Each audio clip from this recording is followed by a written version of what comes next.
शाम त्यागी, लेकिन जब तोड़ा जा रहा था कोलकाता पुलिस का नतीजों के बाद 48 घंटों में ऐसी अनगिनत तस्वीरें, और अभी भी आ रही हैं तस्वीरें।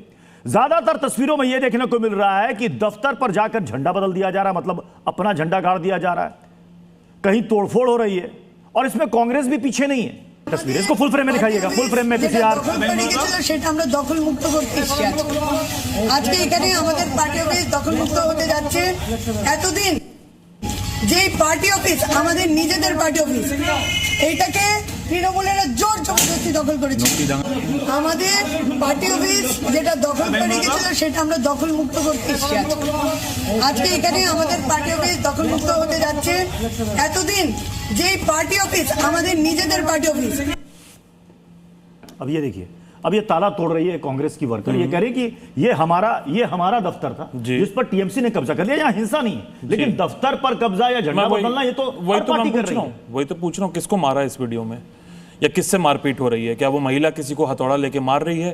क्या वो डंडों से किसी को लाठियों से किसी का सर फोड़ रही है? क्या लाठियों से भांजा जा रहा है? दफ्तरों पर कब्जा, और दफ्तरों पे कब्जा, आप कह रहे हैं कि कब्जे हुए हुए दफ्तर पे अपने कब्जे, अपने कब्जे हुए हुए दफ्तर पे, हाँ बिल्कुल मैं वही बोल रहा हूँ।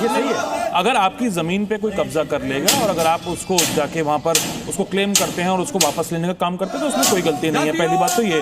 दूसरी बात, ठीक है तरीका अलग हो सकता था, मैं कहता हूं तरीका अलग हो सकता था, वहां पर पुलिस मौजूद हो सकती थी, क्या पता वहां मौजूद हो पुलिस, इस वीडियो में नहीं कैप्चर हो रहा हो। लेकिन जब आप बबूल का पेड़ बोते हैं ना प्रत्युष भाई, जब आप बबूल का पेड़ बोते हैं तो उस पे गुलाब के फूल नहीं हुआ करते हैं।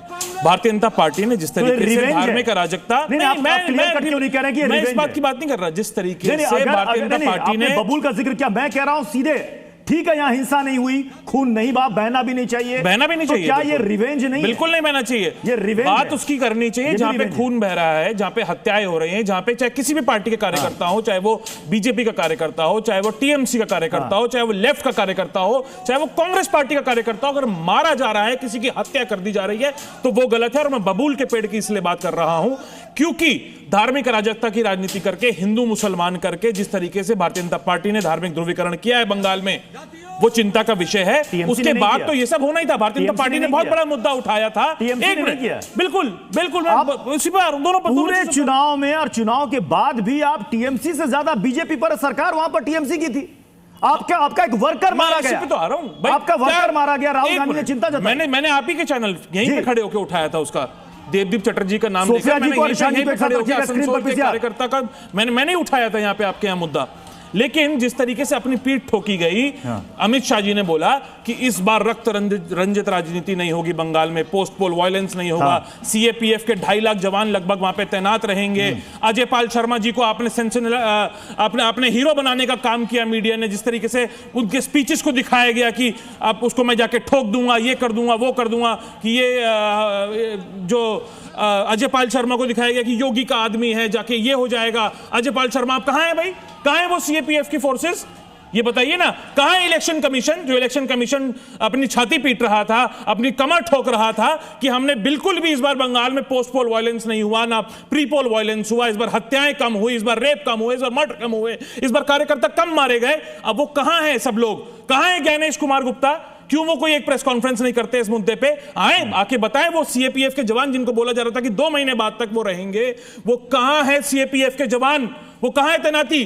क्योंकि भारतीय जनता पार्टी वहां पे चुनाव जीत गई है, इसलिए अब वहां पर पहले भारतीय जनता पार्टी सिर्फ भ्रष्टाचारी नेताओं को अपने दल में लेके उनको मुख्यमंत्री बनाने का काम और मंत्री बनाने का काम करती थी। अब तो वो अपने बबूल का पेड़ की बात कर रहे हैं, बबूल का पेड़ कौन है?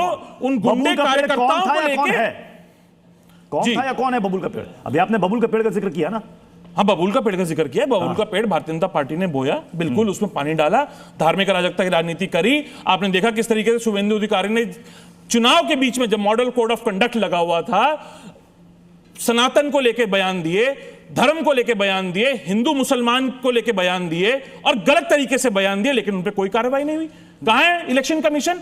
अगर इलेक्शन ये किसी विपक्ष के नेता ने कर दिया होता, कांग्रेस पार्टी के नेता ने कर दिया होता, इस तरीका बयान दे दिया होता, तो यकीनन उस पर इलेक्शन कमीशन कार्रवाई कर रहा होता। लेकिन क्योंकि वो भारतीय जनता पार्टी के नुमाइंदे हैं, भारतीय जनता पार्टी के नेता हैं, वहां पे धार्मिक अराजकता की राजनीति करने के लिए उनको भेजा गया है, वो करने के लिए वहां पे वो तैनात है, इसलिए